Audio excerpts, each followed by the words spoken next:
Good evening, gentlemen. My name is Stephen Lowke. Is that with PH or H? It's PH, thank you. And your last name again? It's Lowke. I live at 2 Grandview Place, Rockaway. I would like to address several statements in David Zimmerman's rebuttal report.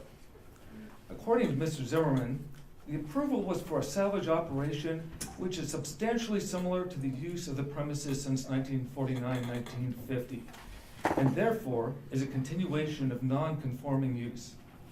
In another statement, Mr. Zimmerman gave his opinion that there is no factual evidence that the salvage operation business, inherent in the present application, has been measurably expanded from 1985.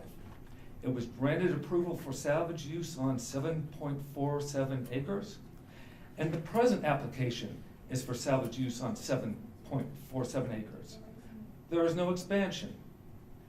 Therefore, Mr. Zimmerman's claim that this operation is substantially similar to 1985 and has undergone no measurable expansion since 1985 would seem to be based on 2 factors alone, namely that the operation has had the word salvage in its name since 1985, and that its owner did and still does possess 7.47 acres.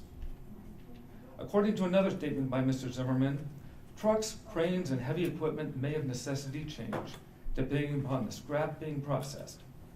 Mr. Zimmerman himself admits that there is no upper limit to the amount of equipment Southern can employ to process recyclable metals, whose volume in turn is limited only by the demand for such metals, regardless of the impact this has on the peace and tranquility of nearby residents. Nevertheless, while acknowledging the multiplication of equipment and the intensification of operations, Mr. Zimmerman persists in claiming that there's no measurable expansion and that the present business remains substantially similar to its 1985 incarnation.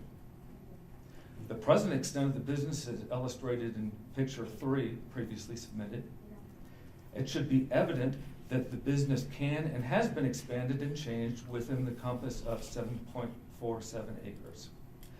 Mr. Zimmerman's statement that the present application before the board is to use all 7.47 acres establishes that Southard intends to use the entire property in any manner it may choose, expanding its operations with no regard for its neighbors, while still claiming non-conforming use status.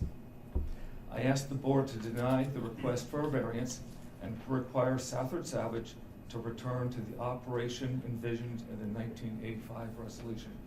Thank you very much. Thank you. Thank you.